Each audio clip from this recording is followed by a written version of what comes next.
to work in real estate for 1 year after I left dental school, and then I went back to Columbia. I was strictly commission-based, and my dad could not understand how I could go to the office and not make a living and not get paid for my time. It was foreign to him, but I was enthused about it, and I saw the upside, and I appreciated it, so went with it. Yeah, that is great. You go in the office and you're getting $0 an hour for your time. It's all up to you. Correct. Yeah, I guess Eina davar taloi elabi. It's all up to me. I remember leaving, and the head of the company saying to me, "Why are you going to business school? You have a career that you could continue with this." I wanted to stay in New York, and I was fortunate enough to get in there. I actually got the dean of the dental school to write me a letter of recommendation for the business school. I'm not sure if he was just happy to get me out of his program. Could have been that. Or actually thought I was qualified. Hi, everyone, and welcome to the Jewish Professionals Podcast, the JP Podcast. I'm Hillel Bainach. And I'm Benjamin Winters. And we're students at Yeshiva University, just looking for some advice. Our aim is to bring to you Jewish professionals from every industry to learn from their successes and failures, how they grew in their career and Jewish identity, and made a Kiddush Hashem along the way. We hope you can apply what you learned through the lessons to your own life as they pass the torch to us, the next generation. We can't wait to go along this journey with you. This is the Jewish Professionals Podcast. Woo! Welcome back, everybody, to another episode of the Jewish Professionals Podcast. And Ben, we're going to start off in a little untraditional way. I'm going to tell a quick story of how I met our esteemed guest, Alan Wilds, before I introduce him. And I was actually in Scarsdale at the beautiful young Israel there with my cousin, Pierre Genton, who will be coming on soon one day. Please, one day. One day soon. And Alan was running a Kiddush Club, Dvar Torah. And let me tell you something. You'll hear from Alan soon, but an unbelievable Talmud Chacham we got with us. He's really a learned guy and someone that I know my cousin looked up to and someone he definitely told me to take as a mentor. So, Fine, but Hillel, I hate to put you on the spot, but do you remember the Dvar Torah? Oh my goodness. Well, we'll let Alan talk. But Ben, why don't you tell us just a little bit about Alan's career and, Yeah, Alan is actually a graduate of YU. He then went to Columbia Business School. He's a highly experienced real estate executive. He's currently at Cushman & Wakefield, where he specializes in capital markets, particularly in debt and equity placement for large real estate transactions. Did I get that right? No. No. Not at all. Uh-oh. And Heart drop. Okay, that means we got what to get to on this episode. Correct. Let's do it. How are you today? Thank you for coming in. I'm great, and I've been called a lot of things over the years, but never a Talmud Chacham. So First time for everything. for sure, for sure. No, I focus on tenant representation, Okay. landlord representation in commercial leasing. Okay, fine. So we'll get to that. But before we get to that, let's go back to the get-go, to the start. Sort of tell us how you grew up, what influenced you when you were a young age. Who were your mentors, if you could? Sure. I grew up in the glorious Five Towns. I lived in Lawrence before it became fashionable to live there.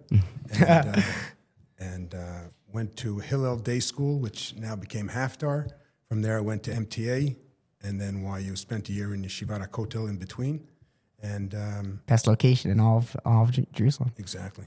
And started in real estate soon thereafter. Actually, I had a break. I spent 1 year in Columbia Dental School. Whoa. What happened there? Hated every minute of it. What did you hate about it?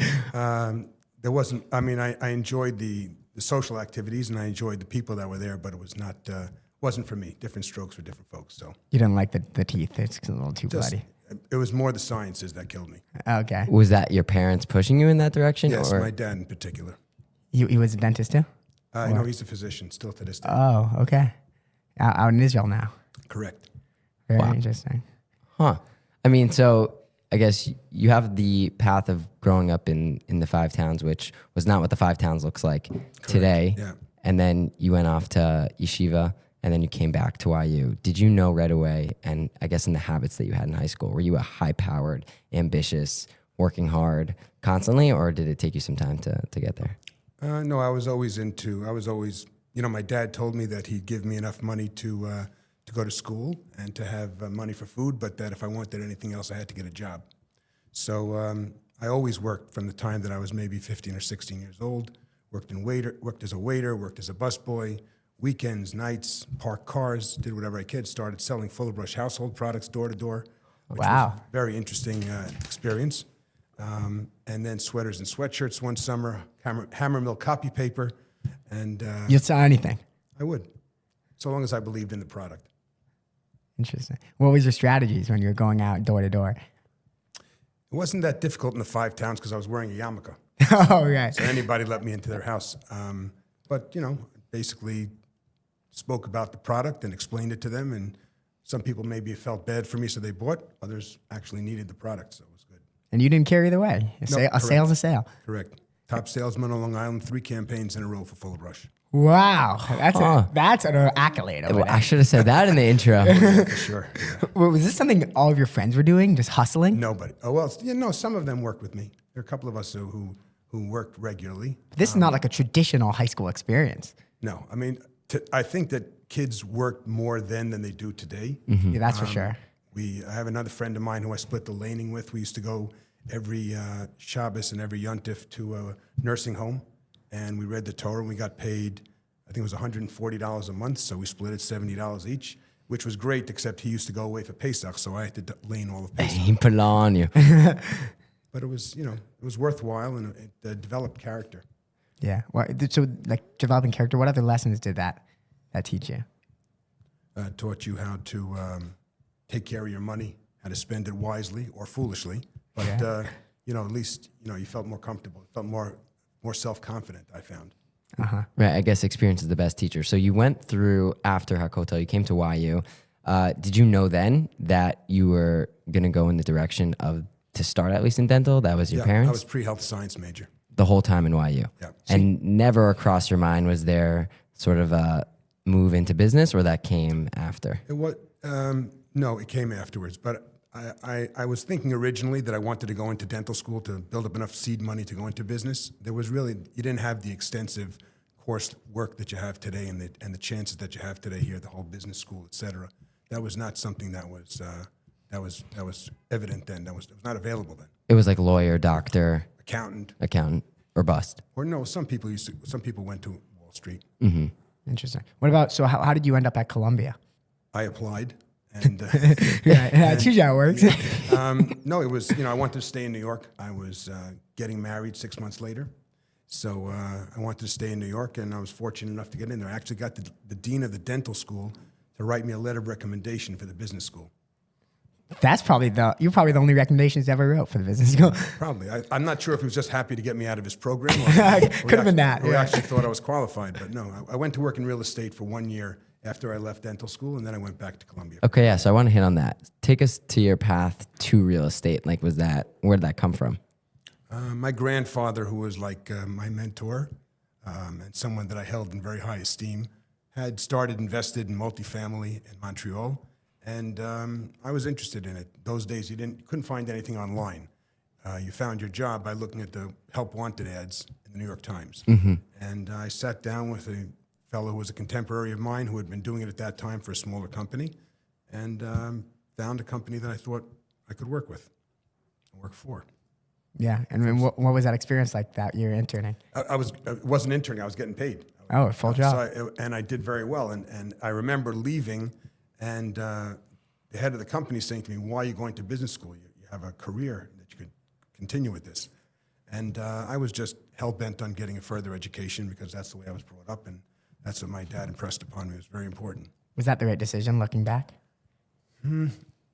It was time well spent, but it didn't help me. It developed a business acumen.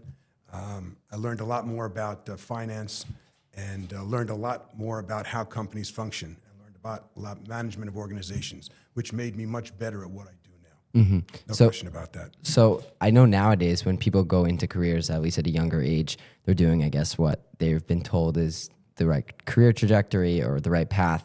What's the difference in, I guess, the dental school that you were in and you hating every second of it than your first time doing real estate? And I guess, did you love it right away? Was it? I Did it take some enjoyed it. time? I moved back into the house for I guess it was a year, and I was strictly commission based, and my dad could not understand how I could go to the office and not make a living, and not get paid for my time.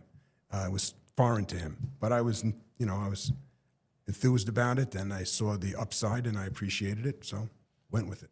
That's interesting. And it seems like for me, from my experience, meeting some of my friends who are going into real estate or people that are successful in real estate, there's so many different paths into real estate, right?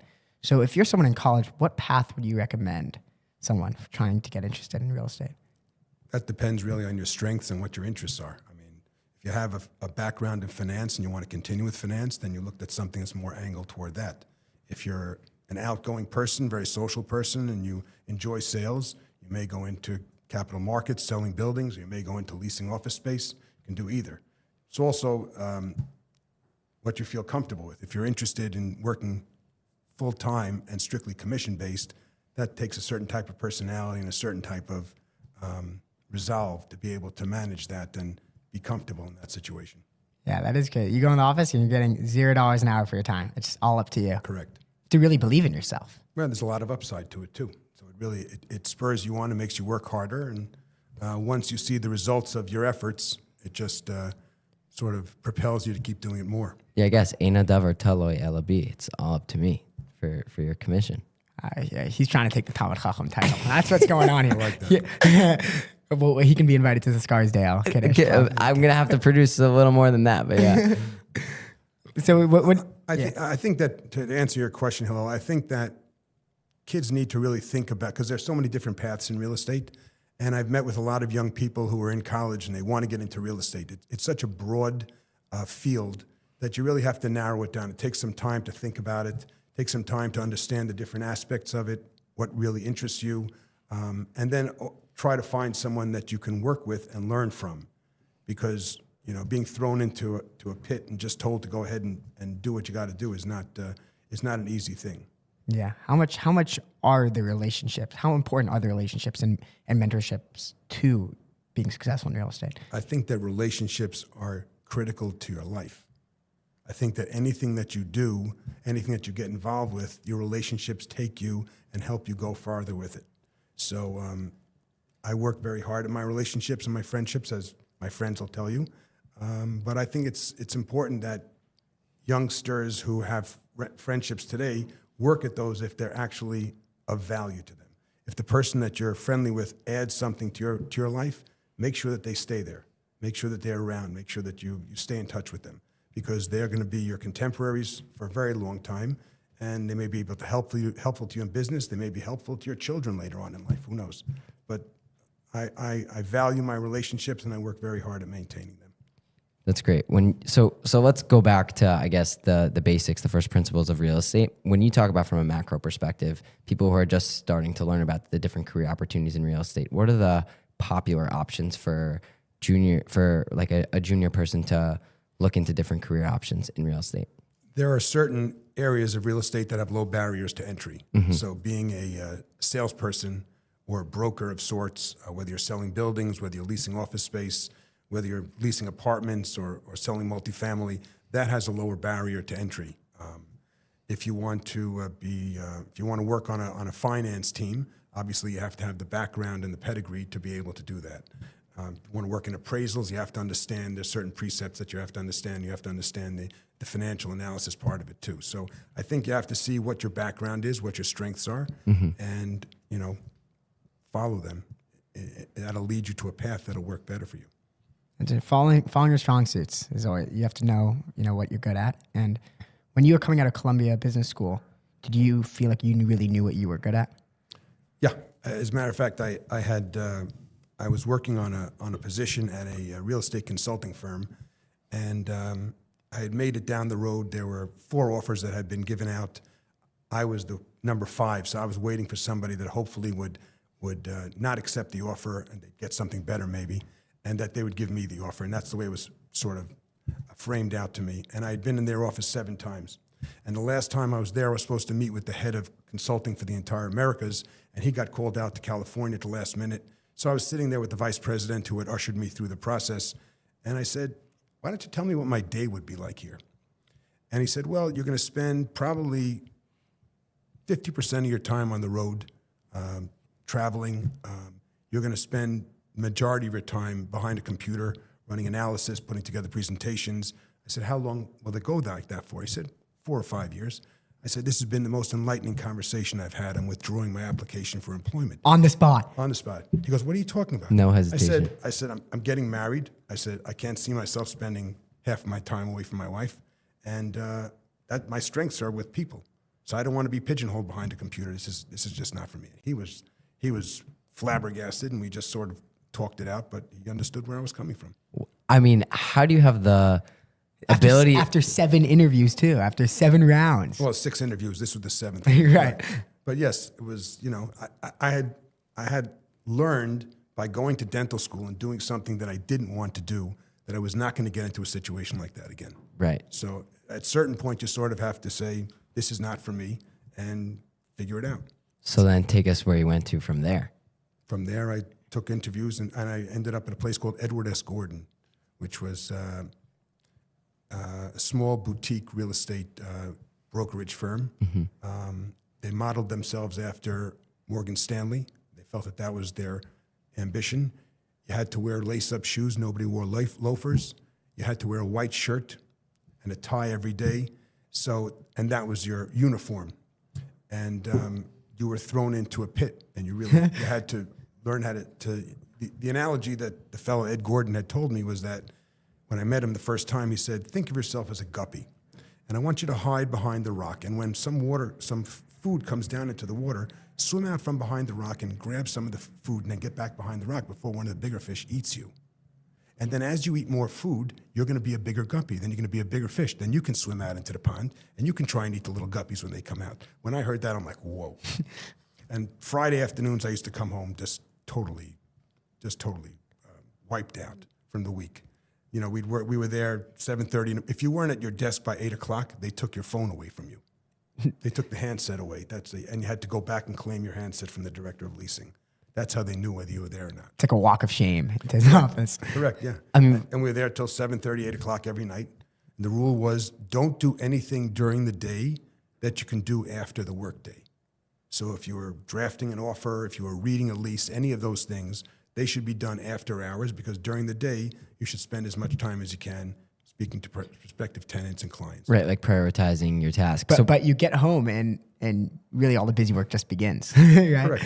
Well, unfortunately, a lot of people who do what I do don't take the time to read the leases. So I think it's foolish, because over time you can make a good living, but you don't become any better a professional. So do you feel like you just outworked people? You were doing things that other people weren't willing to do at nights? No, I don't think so.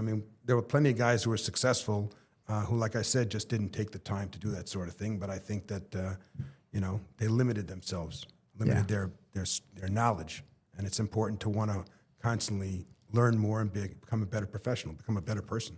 To be honest, I can't really get the guppy example out of my head. It's like ringing true. There's a modern day video game I used to play. It's called Snake.io, where you start as a small snake, and then the more, I guess, it's kind of like Pac-Man, I think, the more like little things you eat, you get bigger and bigger and bigger, and then you encircle the smaller snakes. But just thinking about, interesting analogy. But just thinking about that analogy, in such a competitive environment, how do you stay like calm and know that the pressure is not going to get to you? Because when everything's like the pressure cooker is coming, it's going to pop. How do you just maintain like such a level of calmness? You learn it. You learn it. You watch other people. You understand that there are certain things that are in your control and certain things that are outside of your control. And if they're outside of your control, they're going to happen. And you're not, as I told my son actually the other day, and he called me back with it, you're not measured by what happens to you. You're measured by how you respond to what happens to you, what you do when something goes awry, how you deal with your client, how you deal with the owner of the building. They'll remember that more than just the deal dying. So if you're in it for the long term, you have to think a little differently than just pushing to get one transaction done. You have to think about long-term reputation. Yeah. You spend a long time developing a reputation. It takes you all of 4 or 5 seconds to destroy it. Have you seen that? Have you seen people Yes. just in a minute destroy their reputation? Yes. What's the story about that? It's just more often than not, they're under the influence. You know what I'm saying? So it's they just do something stupid. Too much at happy hour. And it's a shame. It's really a shame. Right. How important are mentors in this space, especially in a competitive environment and one that you want to grow in to sort of attach yourself to? I think a mentor is important. I think that when you're with someone, you learn a lot about what to do and what not to do. And that's equally as important. So when you go to any different company, it's not only a mentor that you're looking at all the other professionals, and you see what they do and how they do it. And then you incorporate some of their better practices into what you do. And then if you see somebody doing something ridiculous or you think that it's not worthwhile, you make sure you don't do it. So that's part of the growing as a professional. Right. Especially in these real estate, industries that are, like you mentioned, a low barrier to entry. It's a really make it or break it kind of company or experience. What are the skills and the attributes you think that you've seen really leads to success and sets you apart? Resilience. You have to be patient. You have to be resilient. You have to be able to take a no and not let it get you down. Or if it does get you down, allow it not to monopolize your entire day or control you going forward. You just have to sort of shake it off a little bit. Sometimes it's a little difficult to do that. You see great golfers who hit, or any of us to just play a lousy hole, then that gets into their head, and then the rest of their round is very difficult to come back. But if the better golfers will just say, okay, that's it, finished, on to the next one. Yeah. So it's easier said than done. Of course. Yeah. But you'll learn a lot about it. You'll learn a lot about yourself when you're responsible for everything that you get to earn, and you become very self-reliant. And then it's important to be able to look in the mirror and see what you're good at, what you're not good at, what you should be doing, what you shouldn't be doing. And then, of course, set goals for yourself, especially when you're doing some sort of sales. Did you ever have a time where you felt like you were on the canvas, like you felt like you were at a low in the career? You hit an obstacle? Yeah, it was short-lived, but yes, sometimes you just feel so defeated when something goes awry, and of course, there's nothing you could do about it. If it's something if it's something that went wrong because of what you've done, what you didn't do, that's a little bit more of a pain. But if it's out of your control, then you just have to sort of learn from it and make sure you don't spend the money before the check is cashed.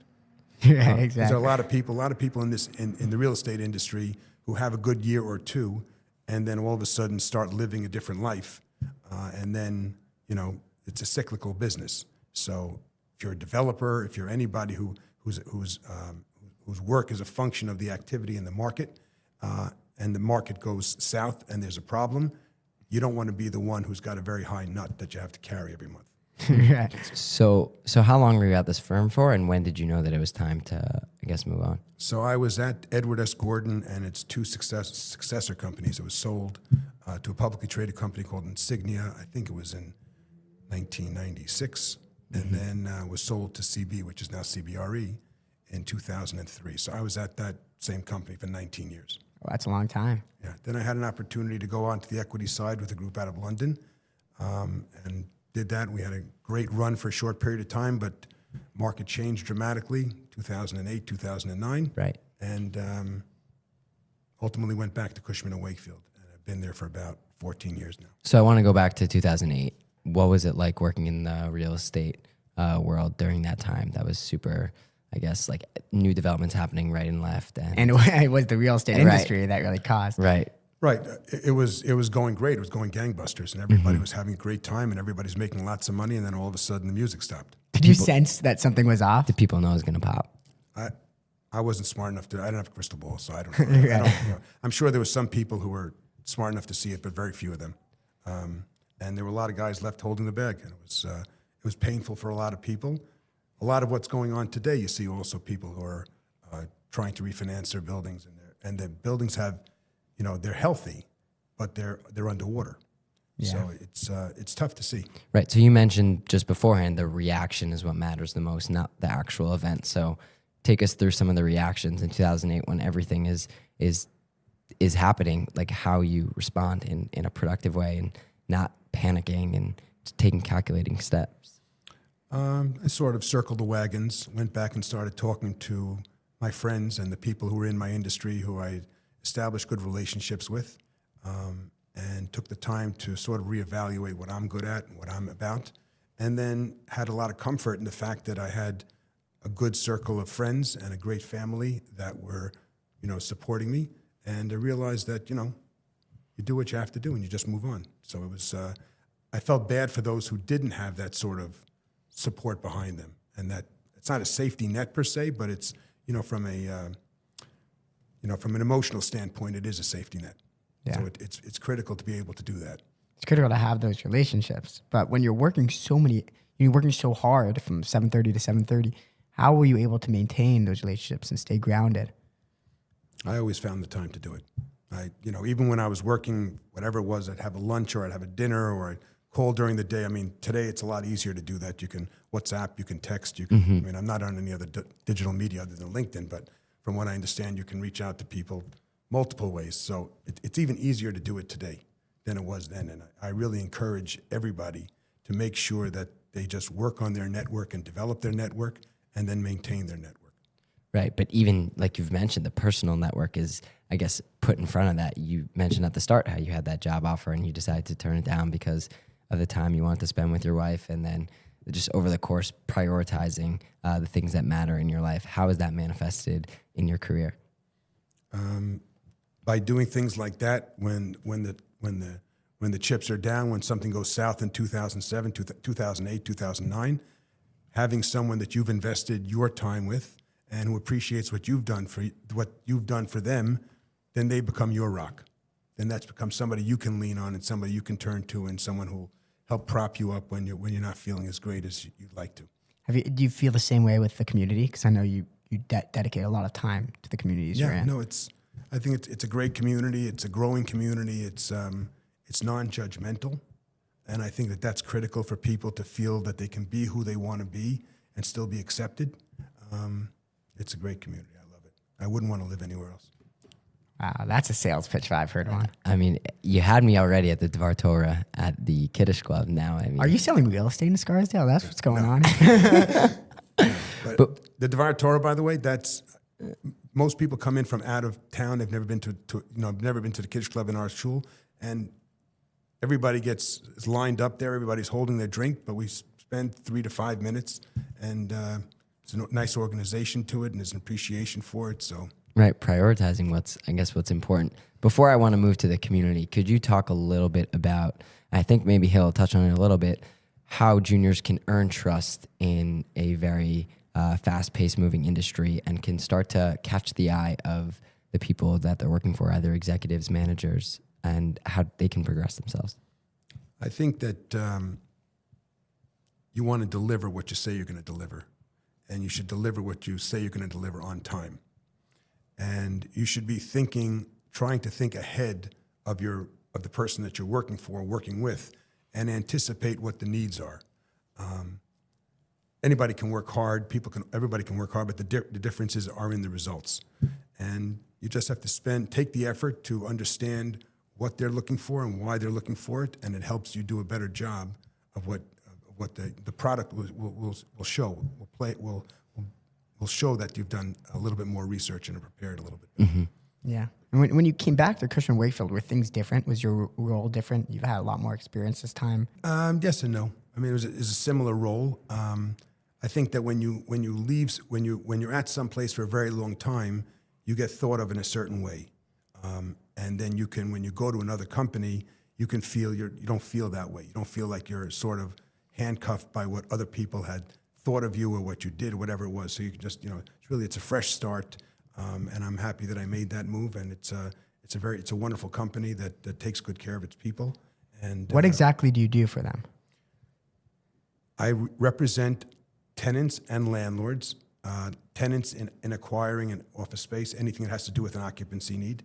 So, or it could be anybody in commercial real estate who has a requirement. So whether it's an office tenant, whether it's an industrial tenant, also retail now, we represent them and help them address whatever concern they have, whether it's relocating, whether it's dealing with issues with their landlords. And then I have another part to my business where I represent landlords and helping them market their space and lease it up. So they'll reach out to you and say, I have this building, I'm trying to find tenants. Or the tenant will come to you and say, I have this need, can you find me an office space?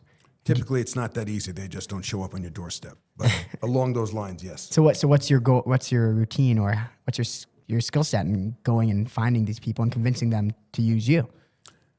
Well, you have to get in front of them first, right? The only way you can pitch somebody, because I'm not selling them a tangible item, I'm selling them a service. Mm-hmm. So I need to be in front of them to meet with them. And in order to meet with them, you have to get them on the phone, or you have to connect with them some way or another. That's where the network comes in. Right, with LinkedIn, especially today, you're targeting a particular company, and you look at that company and you see who the decision makers are, and then you take the time to see who who has a relationship with any of those people. Sometimes the relationship is strong enough where they can make an introduction. Sometimes it's not. Sometimes you do enough research on the company, you understand the company a little bit better, you understand their industry, you know what buildings they're in, and you know what may be affecting their building. So you reach out to them with information that's helpful to them, because just calling them up and say, hey, I'd like to meet, that's just not going to work. But if you're offering them something of value, you're showing them that there's a knowledge base that they can tap into, and you can serve as a resource for them.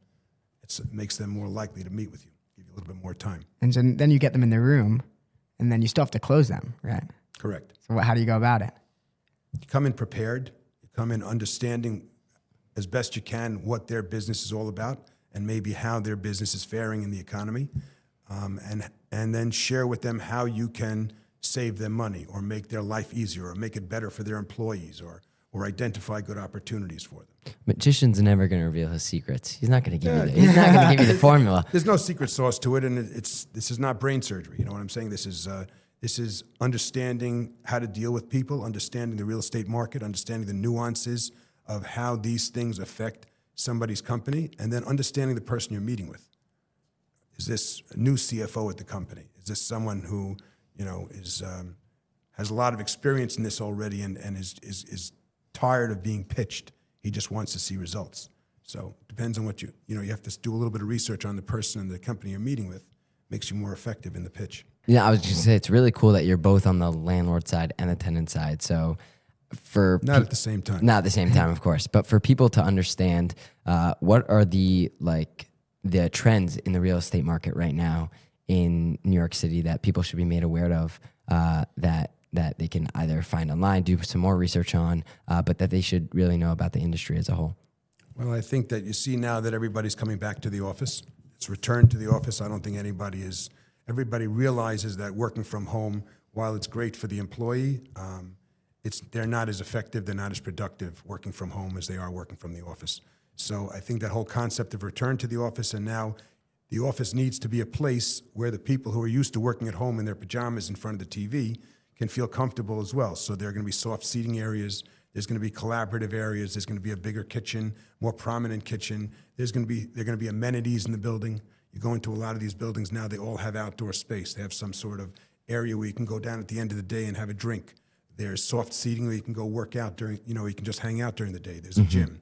So those are critical, I think, toward making office life for people who work in offices that much more enjoyable. You've got AI, which is going to make a difference. How so? I think that, just the other day I was speaking with a colleague of mine, and he had downloaded or fed into the computer, I'm not sure of the right terminology, several of his leases. And there was an issue that we were discussing on a new deal, and he was able to ask the question and was able to spit out the 3 or 4 different clauses that were from each of these leases that had been pre-negotiated, Sheesh. which is really great stuff.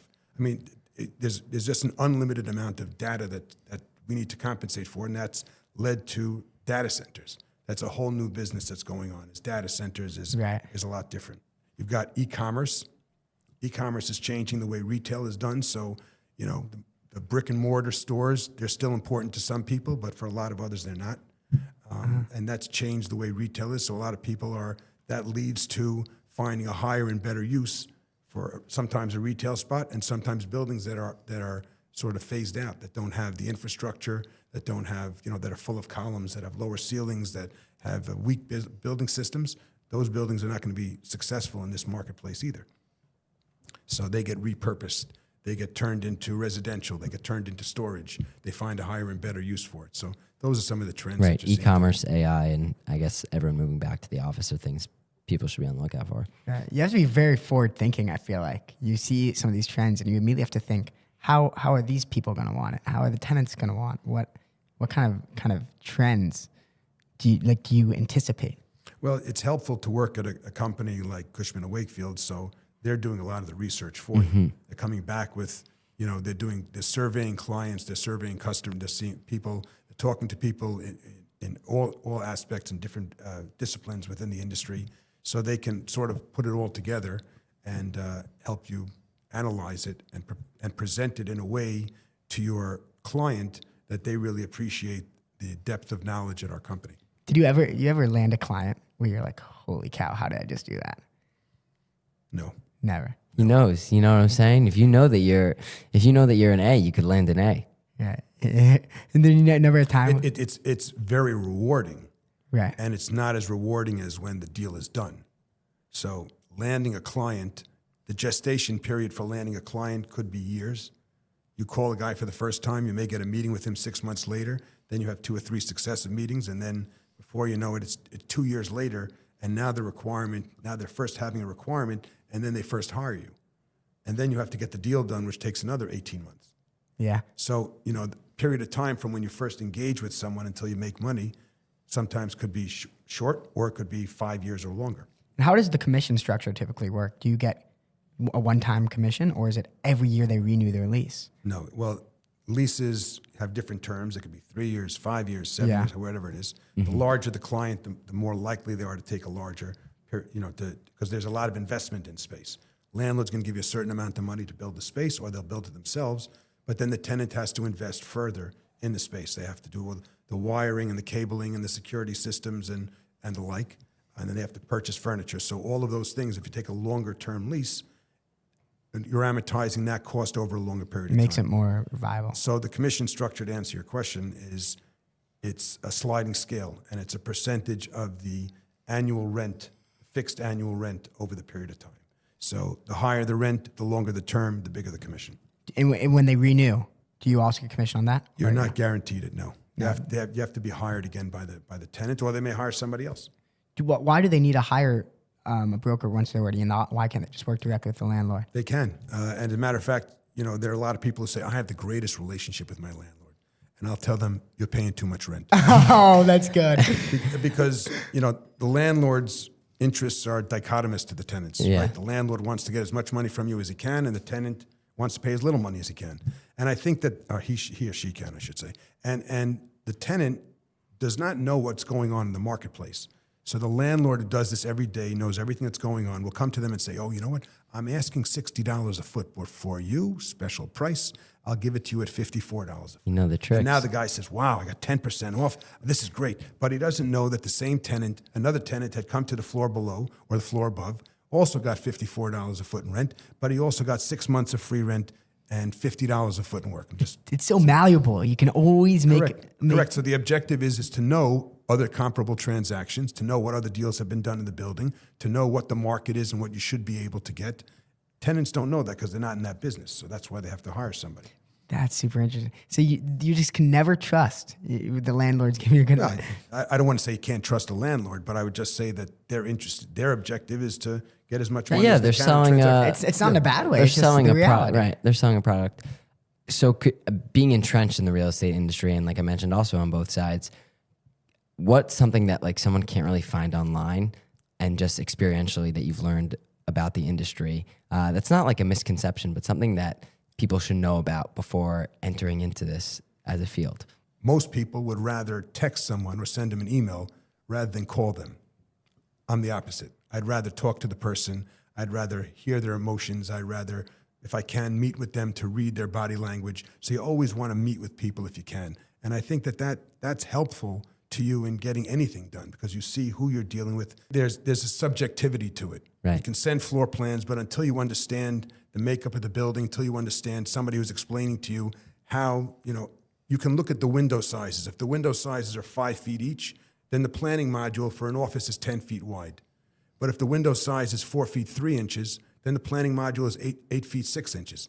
And if the ceiling's high enough and if you have enough windows, that office will feel big enough. And then you can actually, over time, fit more offices into the same size floor plate. Wow. So there's certain things like that otherwise, it may be able to get it from AI, but I think that the human touch for this is critical. It's amazing. Yeah. And also along with that it seems like there's a lot of negotiations involved. Yeah, And there is. that also takes dialogue and expressing yourself. Correct. And you have to know what you're entitled to or what your client is entitled to and push a little bit beyond that. Yeah.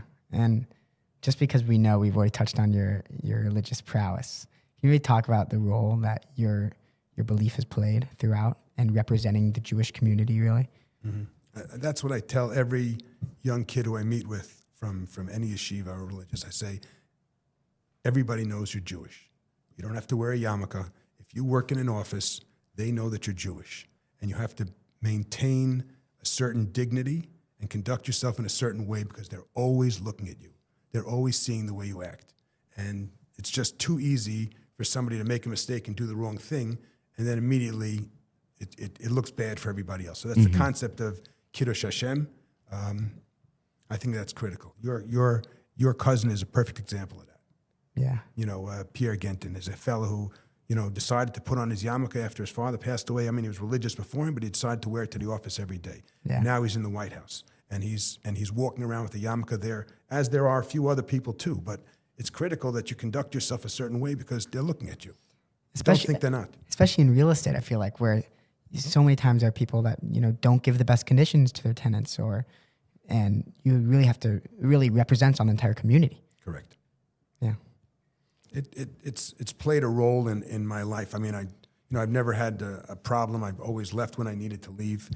There have been people who have been a little upset about that, but I think that today more than ever, it's acceptable. You know, it used to be nobody wore yarmulkes in the office. My brother, who lives in Israel now, when he worked at a major law firm in New York, he'd come to the building, he'd take off his yarmulke before he walked into the building, go up and work the day, and when he walked out for lunch, he put on his yarmulke again. And there's still people in my industry who do it, to remain nameless. But it's because it wasn't accepted. Now it's more acceptable. Yeah. Right. So I guess shifting gears from the professional setting to the communal setting, how is that level of Jewish values manifested in some of the communal work that you do? And could you speak to some of that? There's a fellow in real estate who I've known for a very long time. I tutored his son and daughter for their bar and bat mitzvahs. And You do bar mitzvah tutor? I did years ago. Oh. He's one of the two guys who I think everybody respected. Mm-hmm. One of my friends actually ran into him somewhere, and they said, "Hey, you know, we met before. I'm Alan Wild's friend." He goes, "Alan Wild's. Every time that guy calls me, it costs me money." And because I'd hit him up for every not-for-profit that I was involved with, and he was very generous. And I think that Rabbi Rubenstein, Alav Shalom, was the rabbi of the Young Israel Scarsdale, and he said that if you have certain talents, you have to go with them. You have to lean on them. You have to make them. You have to use them to your advantage and use them to everybody's advantage. So if you have the ability to raise money, if you have the ability to help people, it's incumbent upon you to do so, because you're short-selling yourself and you're short-selling the people around you, and that's not cool.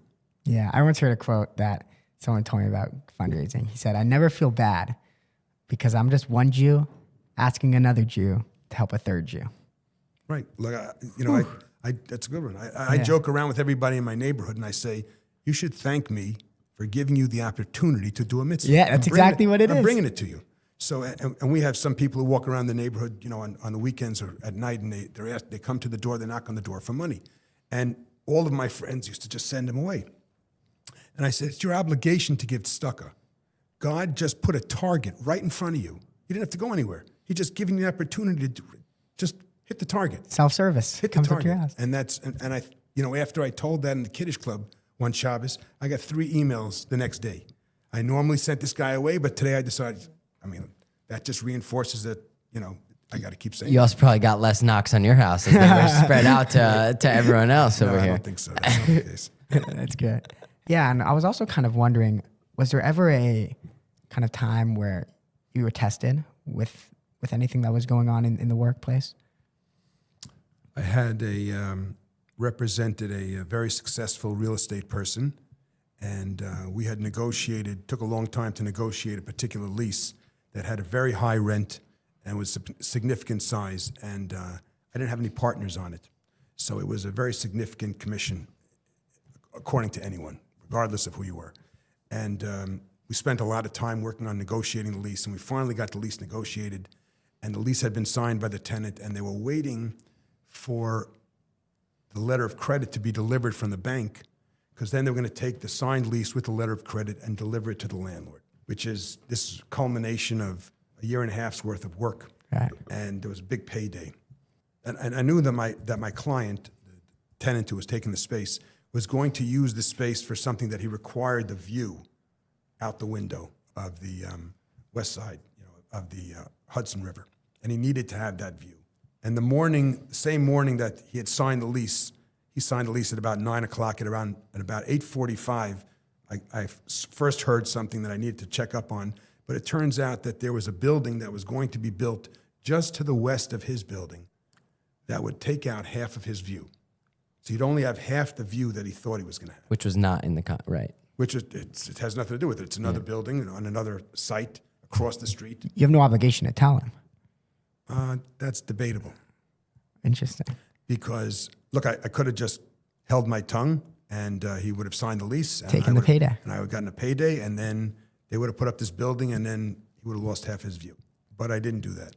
I called him up and I said, I found out this morning that they're building a building to your west, and you'll lose half your view. So I'm not sure that this space is the right one for you. And he said, thank you. I said, I don't think a lot of other people would have told you that. He said, no, but I expected it of you. So at the end of the day, it was painful. It was very painful, because when you work that hard for something for that long and you see that at the end of the tunnel, and we were at the end of the tunnel, it was just, in my mind, it was the right thing to do. And I've told that story over and over again to people in my industry. Some of them say, oh, I wouldn't have done that. Some of them say, good for you. I hope I never have to be in that position. But I think that if I were in the same position again, I would do the same thing again. That's amazing. That's what a Kiddush Hashem is all about. That's amazing. And also the fact that that's the expectation for a Jew, that's the bar. Well, it's not. It's that an expectation for you. That says a lot about what you've accomplished in your career and who you are. I hope he came back for future business. He did, but it was nowhere near the same. Yeah. Well, Okay, we'll get rewarded for that one in Shemaim. Right, that's what they say. The true reward. Certainly hope so. Exactly. Okay, great. And we have a question we like Go to for it. ask Yep. before we give a kind of closing statement. What is one skill from your industry, from the real estate world, that you think would apply to all other industries across all professions? Yashar. Being straight. Doing the right thing and being reliable, and knowing that when somebody's talking to you or they're giving you an opportunity or whatever it is, you're going to be straight with them and you're going to be honest with them. Because that's my litmus test for working with people. Is I want to be comfortable with the people that I work with. I want to be able to trust them. Yeah, that's great. And kind of any final takeaways you would have as a Jewish professional in the workplace that you'd want for our audience? I think that it's critical that we help each other, that anybody in the workplace who has the opportunity to help somebody else, I think that's critical. I think that just the other day, there was a situation where another fellow from Young Israel of New Rochelle insisted that I be involved in a transaction, and I thanked him for it, and he said, what are you thanking me for? If we don't help each other, who's going to? So I think that, there are a lot of other groups of people that don't look after their own, and I think that that's a real shame. I think that's a failing in their environment and in their group, and I think that we do that well, but we still have to do it even better.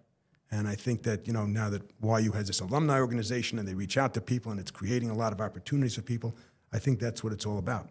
And I think that you have to be able to pave the way for others the way people have done that for us. The people, my contemporaries, are only where we are because we stood on somebody else's shoulders. Now we have to be able to create that for others too. That's amazing. Staying Yashar and keeping those that are closer to you, helping them out and just Does that mean that people who are listening could reach out to you for an internship? I'm not in a position to give out internships, but I can give a lot of advice. How about that? Sounds good. Sounds good. Thank you to everyone for listening to this episode. Thank you to Ashley behind the camera. Thank you to JB. Thank you to Josh. And most of all, thank you to all our listeners for driving this episode forward. Alan, we had a great time speaking with you today. And we appreciate everyone again. Make sure to like and subscribe. Come in to the Young Israel Scarsdale for some knowledge. For some Kiddush Club. Are they invited? Are they invited in? Everybody's invited. Everyone's invited. All right. Thank you, everyone, so much for listening. We'll catch you on the next one.